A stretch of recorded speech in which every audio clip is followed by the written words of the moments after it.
उपयोगिता की विशेषताएं यानी कैरेक्टरिस्टिक्स ऑफ यूटिलिटी को जानने के बाद हम आगे बढ़ते हैं और हम पढ़ते हैं उपयोगिता की माप यानी मेजरमेंट ऑफ यूटिलिटी के बारे में। जैसा कि हम पहले बात कर चुके हैं कि उपयोगिता मनोवैज्ञानिक धारणा है, सापेक्षित होती है और एक ये मनुष्य की इच्छा शक्ति पर निर्भर करती है, एक ये मानसिक स्तर पर निर्भर करती है। तो उपयोगिता अलग अलग व्यक्तियों के लिए अलग अलग हो सकती है, हमने ये पढ़ा है। तो हम उपयोगिता को कैसे माप सकते हैं? क्या उपयोगिता को मापा जा सकता है और अगर जा सकता है तो वो कैसे मापेंगे? उपयोगिता की इकाई क्या होती है? इसके बारे में पुराने और नए अर्थशास्त्रियों की अलग अलग धारणाएं हैं, अलग अलग अवधारणाएं हैं, जिससे कई अर्थशास्त्री जैसे मार्शल, पीगू आदि अर्थशास्त्रियों ने कहा है कि उपयोगिता को मापा जा सकता है, जबकि जो नए अर्थशास्त्री हैं जैसे परेटो और हिक्स वगैरह, उन्होंने कहा है कि उपयोगिता को नहीं मापा जा सकता क्योंकि ये एक मनोवैज्ञानिक धारणा है। तो इस प्रकार इन्हीं विवादों के बीच में कुछ ऐसे दृष्टिकोण बनाए गए हैं जिन्हें हम गणनावाचक दृष्टिकोण और क्रमवाचक दृष्टिकोण कहते हैं, जिसे हम cardinal approach and ordinal approach कहा जाता है। तो इनके संदर्भ में हम उपयोगिता की माप को पढ़ सकते हैं। तो सबसे पहले हम जानते हैं पुराने अर्थशास्त्रियों द्वारा जो इसका कॉन्सेप्ट दिया गया था, यानी कार्डिनल अप्रोच अर्थात गणवाचक दृष्टिकोण, जिसे मार्शल, पीगू, कैनन आदि अर्थशास्त्रियों द्वारा बताया गया था।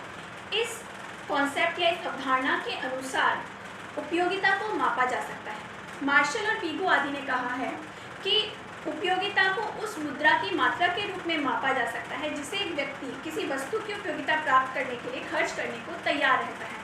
मतलब अगर किसी व्यक्ति के लिए किसी वस्तु की उपयोगिता उसके द्वारा त्याग की जाने वाली मुद्रा से अधिक है तो ही वो उस मुद्रा को, उस वस्तु को खरीदने में त्याग करेगा, अन्यथा वो अपने आय का उपयोग या अधिक उपयोग उस वस्तु को प्राप्त करने में नहीं करेगा। उदाहरण के स्वरूप, अगर किसी पेन की कीमत या फाउंटेन पेन की कीमत 25 रुपये है तो एक व्यक्ति उस फाउंटेन पेन को प्राप्त करने के लिए यदि 25 रुपये का त्याग करता है या उसे चुकाता है तो इसका मतलब उस वस्तु की उपयोगिता 25 रुपये के बराबर होगी। तो इस प्रकार मार्शल, पीगू आदि के दृष्टिकोण से उपयोगिता को गणना की जा सकती है, उसे मापा जा सकता है और उसे क्रम मतलब 1, 2, 3 आदि संख्याओं में व्यक्त किया जा सकता है। लेकिन परेटो, हिक्स और एलन जैसे अर्थशास्त्रियों ने मुद्रा के गणवाचक दृष्टिकोण से पूर्णतः असहमति जताते हुए, मार्शल के दृष्टिकोण से असहमति जताते हुए कहा है कि मुद्रा को मापा नहीं जा सकता। अपनी असहमति के लिए उन्होंने कुछ बिंदु बताए हैं कि पहला, कि उपयोगिता क्योंकि एक मनोवैज्ञानिक धारणा है तो किसी भी व्यक्ति की मानसिक स्थिति का मापन कैसे किया जा सकता है या उसे मेजर कैसे किया जा सकता है। दूसरी बात कि मार्शल आदि अर्थशास्त्रियों ने किसी भी वस्तु की उपयोगिता को मुद्रा रूपी मापदंड के आधार पर मापने की कोशिश की है, जो कि स्थिर नहीं होती, अलग अलग हो सकती है। तो उपयोगिता भी अलग हो सकती है और वस्तु की कीमतें भी अलग हो सकती है, इसलिए किसी भी वस्तु की उपयोगिता को मुद्रा के रूप में मापना बिल्कुल सही नहीं है। लेकिन उन अर्थशास्त्रियों ने ये भी कहा है कि भले ही मुद्रा को गणना के रूप में नहीं मापा जा सकता, मुद्रा के रूप में नहीं मापा जा सकता, लेकिन उन्हें एक क्रम प्रदान किया जा सकता है। अधिक उपयोगिता, उससे कम उपयोगिता और उससे कम उपयोगिता। अर्थात हम ये कह सकते हैं कि एक पेन पेंसिल से ज़्यादा उपयोगी है, लेकिन कितना ज़्यादा उपयोगी है इसे हम नहीं माप सकते। उपयोगिता के दृष्टिकोणों के बारे में जानने के बाद हम जानेंगे कि उपयोगिता के प्रकार, यानी उपयोगिता कितने प्रकार की होती है, काइंड्स ऑफ यूटिलिटी। तो सबसे पहले जिस प्रकार की उपयोगिता के बारे में हम पढ़ेंगे वो है टोटल यूटिलिटी, मतलब कुल उपयोगिता। इसका अर्थ ये है कि एक उपयोगिता के पहली प्रकार की जो उपयोगिता है वो होती है कुल उपयोगिता। मतलब यदि हम किसी वस्तु की 10 इकाइयों का उपभोग करते हैं तो प्रत्येक इकाइयों से प्राप्त होने वाली उपयोगिता को अगर हम जोड़ लें तो उनके कुल योग को हम कहेंगे कुल उपयोगिता। इसे हम एक टेबल के अनुसार देख सकते हैं, जान सकते हैं और समझ सकते हैं। यहाँ पे मैंने एक टेबल बना रखी है, एक सारणी बना रखी है, जिसके अंतर्गत मैंने एक कॉलम में किसी वस्तु की इकाइयों की संख्या लिखी हुई है और उसके अगले कॉलम में उन प्रत्येक इकाई से प्राप्त होने वाली उपयोगिता का माप लिखा है और उसके बाद उनसे प्राप्त होने वाली कुल उपयोगिता की माप लिखी है हर इकाई का इस्तेमाल करने के बाद। तो जैसे अगर हम यहाँ देख सकते हैं कि हमने 1 से 8 इकाइयों तक जब किसी वस्तु का उपभोग किया है तो उसकी हर इकाई से हर इकाई के उपभोग से प्राप्त होने वाली उपयोगिता। और यहाँ पर आ रही है सबसे पहले, जब हमने उस वस्तु की पहली इकाई का इस्तेमाल किया तो हमें से 5 यूटिल्स जितनी उपयोगिता प्राप्त हुई और इसकी कुल उपयोगिता 5 यूटिल्स रही। दूसरी इकाई का उपभोग बढ़ाने के बाद उसकी उपयोगिता बढ़कर 10 हो गई और कुल उपयोगिता बढ़कर 15 हो गई। ऐसे तीसरी इकाई के उपभोग से हमें प्राप्त हुई 15 तक की उपयोगिता और वो बढ़कर कुल उपयोगिता हो गई 30। ऐसे जैसे हम किसी एक वस्तु की उपभोग इकाइयों की संख्या बढ़ाते जाते हैं, उसकी उपयोगिता भी बढ़ती जाती है। लेकिन यहाँ पर ध्यान देने योग्य बात यह है कि यहाँ पर हम 3 चरणों में कुल उपयोगिता को माप सकते हैं, देख सकते हैं। जैसे कि एक इकाई से लेकर तीसरी इकाई तक का जो उपभोग किया गया है उसमें उपयोगिता जो बढ़ी है वो है बढ़ती दर से उसकी वृद्धि हुई है।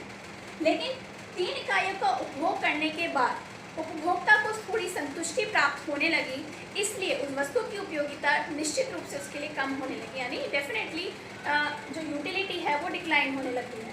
तो इसलिए चौथी इकाई से लेकर छठी इकाई तक उस वस्तु के उपभोग करने के पश्चात उसकी कुल उपयोगिता बढ़ तो रही है लेकिन घटती दर से बढ़ रही है, ठीक है। और इसके बाद हम देखेंगे 7वीं इकाई तक आते आते, यानी 7वीं इकाई का उपभोग करते करते उस वस्तु की कुल उपयोगिता में कोई वृद्धि नहीं हो रही, यानी इस स्थिति तक आते आते इस वस्तु के उपभोग से प्राप्त होने वाली उपयोगिता उस उपभोक्ता के लिए अधिकतम हो चुकी है। इस अधिकतम होने का मतलब ये है कि अब उसे पूर्ण संतुष्टि उस वस्तु के उपभोग से प्राप्त हो चुकी है। परंतु किसी भी कारणवश यदि पूर्ण संतुष्टि स्तर को प्राप्त करने के बाद भी कोई व्यक्ति उस वस्तु के उपभोग को जारी रखता है, यानी अगर वो 8वीं इकाई का भी इस्तेमाल करेगा तो निश्चित रूप से उस वस्तु की कुल उपयोगिता उसके लिए घटने लग जाएगी। इसी प्रकार से हम इसे एक डायग्रामेटिक फॉर्म में भी पढ़ सकते हैं, जहाँ पे हमने एक्स एक्सिस पे वस्तु की इकाइयों को ले लिया है, यानी यूनिट्स ऑफ प्रोडक्ट लिया है, और वाई एक्सिस पे लिया है हमें उस प्रोडक्ट से प्राप्त होने वाली उपयोगिता। तो हम देख सकते हैं यहाँ पर कि पहली इकाई से तीसरी इकाई तक जिसे हम ए नंबर दे रहे हैं, वहाँ पर कि इस प्रोडक्ट की प्राप्त होने वाली जो टोटल यूटिलिटी है वो इंक्रीज हो रही है इंक्रीजिंग रेट से। लेकिन 4th यूनिट से लेके 7th यूनिट तक ये इंक्रीज तो हो रही है लेकिन डिक्रीजिंग रेट से। एंड 7 यूनिट्स तक के, यानी 7th यूनिट के कंजम्पशन के बाद इसकी जो यूटिलिटी है वो मैक्सिमम हो चुकी है, और उसके बाद भी जब कंजम्पशन को कंटिन्यू किया जा रहा है तो ये यूटिलिटी घटने लग गई, यानी डिक्लाइन होने लग गई है। कुल उपयोगिता के बाद आती है सीमांत उपयोगिता, यानी मार्जिनल यूटिलिटी। मार्जिनल यूटिलिटी या सीमांत उपयोगिता ये है कि यदि एक व्यक्ति एक वस्तु की विभिन्न इकाइयों का उपभोग कर रहा है तो प्रत्येक अगली वस्तु से प्राप्त होने वाली जो उपयोगिता है उस व्यक्ति के लिए क्या होगी, उसकी जो माप होती है वो भी सीमांत उपयोगिता कहलाते हैं। यानी प्रत्येक अगली इकाई से प्राप्त होने वाली उपयोगिता को ही सीमांत उपयोगिता कहा जाता है। तो सीमांत उपयोगिता को भी हम इस सारणी के द्वारा समझ सकते हैं। इस सारणी के अंदर भी पहले हम इसके फॉर्मूला को देख लेते हैं कि सीमांत उपयोगिता को ज्ञात करने के लिए हम कौन से नियम का पालन करते हैं। यहाँ पर मैंने इसका फॉर्मूला लिखा है MUX = delta TUX divided by delta QX। यहाँ पर MUX का मतलब है किसी भी वस्तु की सीमांत उपयोगिता यानी मार्जिनल यूटिलिटी, और डेल्टा TUX का मतलब है कि किसी भी वस्तु की कुल उपयोगिता में क्या परिवर्तन आता है। अगर हम उसका भाग दे देते हैं किसी भी वस्तु की संख्या के अंदर तो हमें प्राप्त होगी सीमांत उपयोगिता। हमने यहाँ सारणी की मदद से, सारणी की सहायता से सीमांत उपयोगिता स्तर को समझ सकते हैं। यहाँ पर हमने किसी वस्तु की मात्रा ली है, उसके बाद उसकी कुल उपयोगिता, और यहाँ पर है सीमांत उपयोगिता। किसी वस्तु की पहली इकाई का उपभोग करने पर उसकी कुल उपयोगिता है 5 और सीमांत उपयोगिता भी है 5। दूसरी, तीसरी, चौथी इकाई तक बढ़कर उसकी सीमांत उपयोगिता 5, 10 और 15 हो गई है, लेकिन चौथी इकाई के बाद ये फिर से कम होने लगी, यानी 10, 8, 6 और 0। यानी जैसे जैसे किसी वस्तु के उपभोग को बढ़ाया जाता है तो शुरुआत में तो उस वस्तु की सीमांत उपयोगिता यानी मार्जिनल यूटिलिटी इंक्रीज होती है, लेकिन धीरे धीरे वो घटने लग जाती है, और मैक्सिमम सेटिस्फैक्शन पॉइंट यानी अधिकतम संतुष्टि स्तर आने के बाद उस वस्तु की सीमांत उपयोगिता 0 यानी 0 हो जाती है। अगर उसके बाद भी उस वस्तु का उपभोग जारी रहता है तो जैसा कि हम इस टेबल में देख सकते हैं, अगर 7वीं इकाई तक संपूर्ण संतुष्टि प्राप्त होने के बाद भी अगली यानी 8वीं इकाई का इस्तेमाल किया गया, उपभोग किया गया, तो उस वस्तु की सीमांत उपयोगिता घटकर ऋणात्मक हो गई। हम भी देख सकते हैं जहाँ पे एक्स एक्सिस पे हमने वस्तु की इकाइयों को लिया है और वाई एक्सिस पे लिया है हमने इससे प्राप्त होने वाली सीमांत उपयोगिता।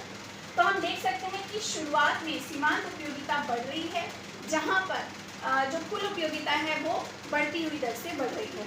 जहाँ पर कुल उपयोगिता घटती हुई दर से बढ़ने लगी है, वहाँ पर सीमांत उपयोगिता घटने लगी है। 7वीं इकाई के उपभोग पर चूंकि कुल उपयोगिता अधिकतम हो गई थी, तो यहाँ पे सीमांत उपयोगिता हो गई है 0, और इसके बाद भी यदि वस्तु का उपभोग जारी रहता है तो उस वस्तु की जो सीमांत उपयोगिता है वो ऋणात्मक हो जाती है। अब किसी भी वस्तु की कुल उपयोगिता और सीमांत उपयोगिता में आपस में क्या संबंध होता है? तो कुल उपयोगिता और सीमांत उपयोगिता के आपस के संबंध को जानने के लिए हमें 3 बिंदुओं के या 4 बिंदुओं के बारे में जानना होगा। इसमें से पहला बिंदु ये है कि जब किसी वस्तु की कुल उपयोगिता बढ़ती है बढ़ती हुई दर से, तब उस वस्तु की सीमांत उपयोगिता भी बढ़ती है। दूसरा पॉइंट या दूसरा बिंदु ये है कि जब किसी वस्तु की कुल उपयोगिता घटती दर से बढ़ने लगती है, तब उस वस्तु की सीमांत उपयोगिता घटने लगती है। तीसरा बिंदु ये है कि जब किसी वस्तु की कुल उपयोगिता अधिकतम हो जाती है, मतलब उस वस्तु से प्राप्त होने वाली जो उपयोगिता है पूर्ण संतुष्टि स्तर को प्राप्त कर लेती है, तब यहाँ पर उस वस्तु की सीमांत उपयोगिता जो है 0 हो जाती है। यानी अब इस वस्तु की एक और इकाई को प्राप्त करने के लिए उपभोक्ता बिल्कुल भी सक्षम या इच्छित नहीं है।